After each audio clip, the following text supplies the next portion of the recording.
मित्रों, मात्र 3 दिन के बाद नीट की परीक्षा दोबारा संपन्न होने जा रही है।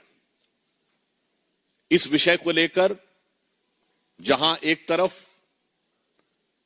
सारे छात्र पूर्ण मनोयोग से परीक्षा की तैयारी कर रहे हैं, सरकार पूरी संवेदनशीलता और सतर्कता के साथ इस पूरी प्रक्रिया को व्यवस्थित रूप से संपन्न करने के लिए कमर कसे हुए है।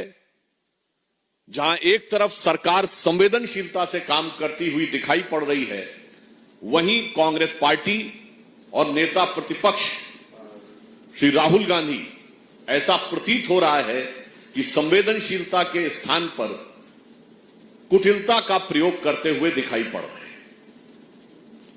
मैं उनसे पूछना चाहता हूं कि यह परीक्षा से पूर्व के आखिरी 72 घंटे, जिस समय कोई भी परीक्षार्थी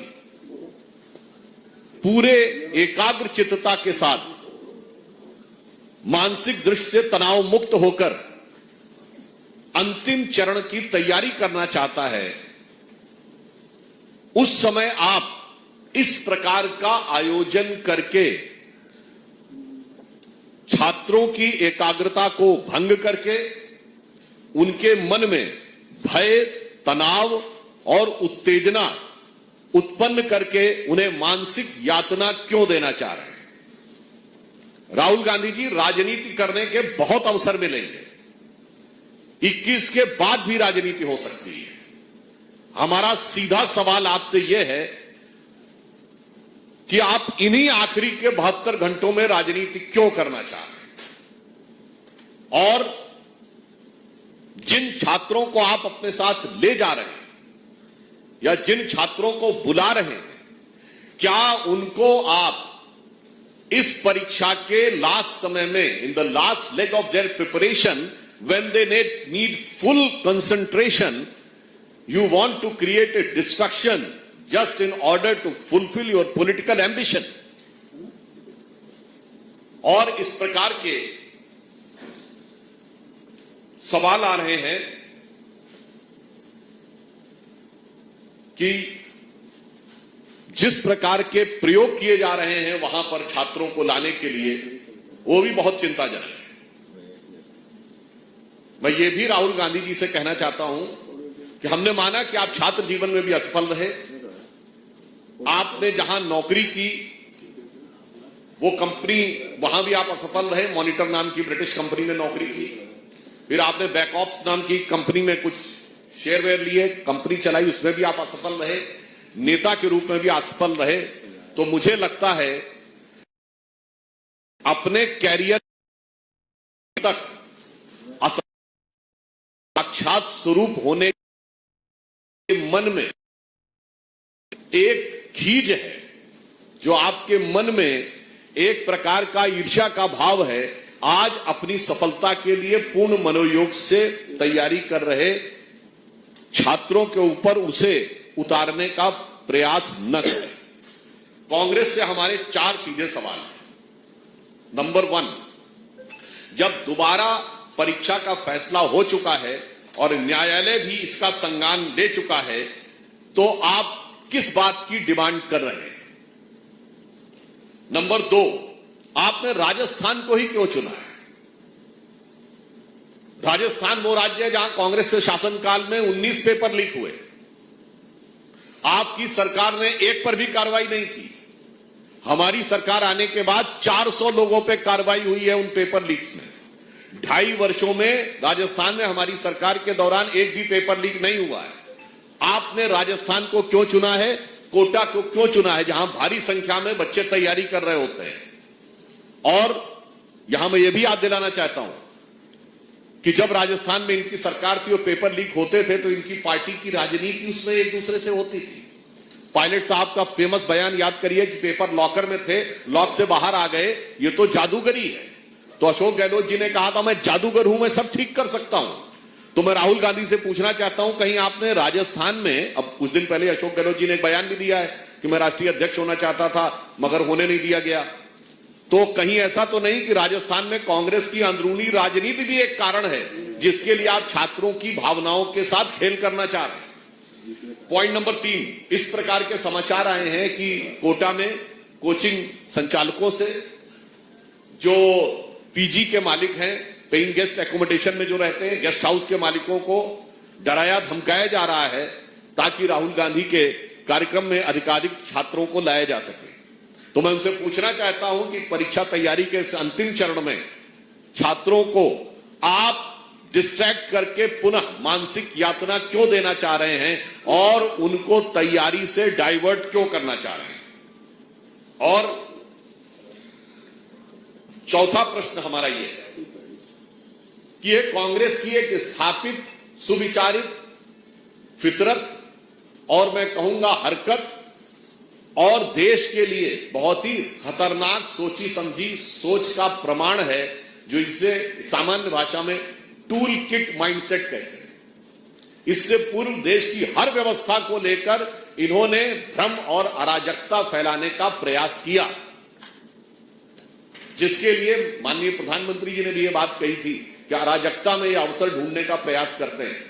याद करिए, सर्जिकल स्ट्राइक से लेकर बालाकोट से लेकर राफेल को लेकर सुरक्षा व्यवस्था के ऊपर भ्रम फैलाने का प्रयास करना, फिर एलआईसी, एसबीआई और सेबी को लेकर अर्थव्यवस्था पे भ्रम फैलाने का प्रयास करना, फिर कोविड को लेकर भारत की स्वास्थ्य व्यवस्था पे भ्रम फैलाने का प्रयास करना, न्यायालय के ऊपर टिप्पणियां करके भारत की न्याय व्यवस्था के ऊपर भ्रम फैलाने का प्रयास, अराजकता फैलाने का प्रयास करना, चुनाव व्यवस्था के ऊपर अराजकता फैलाने का प्रयास करना, उत्तर दक्षिण राज्य, भाषा, प्रांत और जातियों के मध्य समाज में वैमनस्य पैदा करके सामाजिक व्यवस्था के ऊपर अराजकता फैलाने का प्रयास करना। और अब मुझे लगता है और हम लोगों को यह लगता है कि यह फिर वही टूलकिट भारत की शिक्षा व्यवस्था के बारे में भ्रम फैलाकर और इस संवेदनशील अवसर के ऊपर अराजकता उत्पन्न करने के अपने पुराने स्थापित डिजाइन के अनुसार कार्य कर रहा है।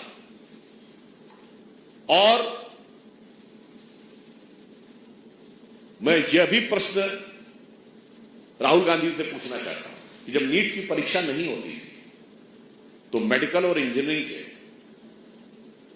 लगभग सभी अधिकांश प्राइवेट कॉलेजों में कोई बगैर एंट्रेंस एग्जाम के या एंट्रेंस एग्जाम की खाना पूर्ति करके बाकायदा सीटों की नीलामी होती थी।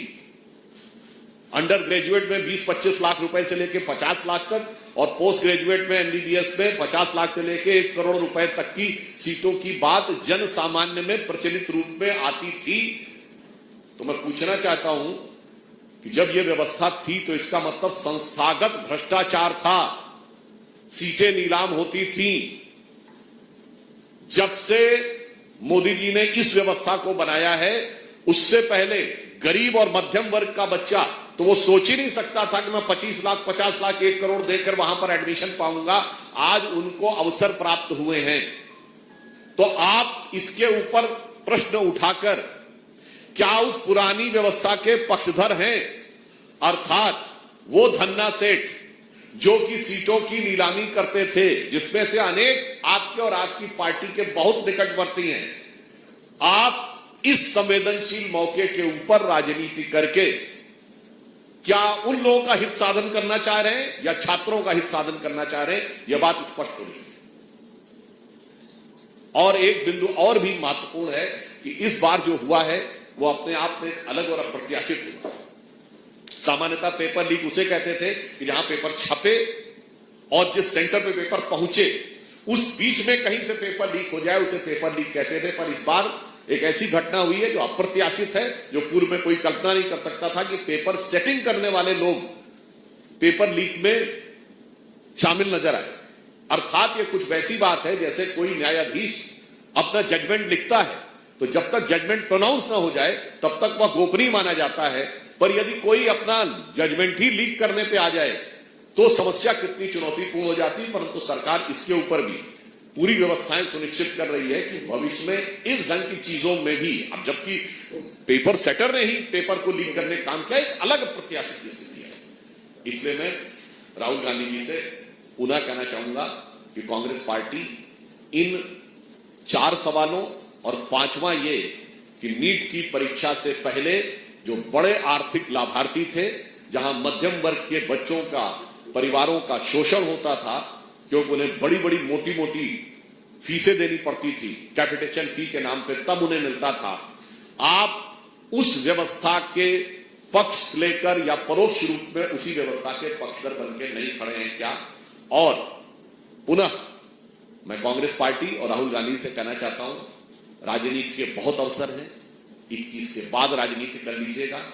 आपको जो राजनीति करनी है, जो हम लोगों को उस राजनीति का प्रत्युत्तर देना है, वो भी देंगे। इन 72 घंटों में बच्चों को मानसिक रूप से तनाव मुक्त रहकर, एकाग्र चित्त होकर अपने लक्ष्य को प्राप्त करने के लिए तैयारी करने का अवसर दीजिए। इस संवेदनशील समय में बच्चों की भावनाओं और उनकी तैयारी को बाधित करके मानसिक यंत्रणा देकर राजनीति करने से बाज आइए। 5 दिन बाद, 4 दिन बाद जितनी राजनीति करनी हो कर लीजिए। धन्यवाद।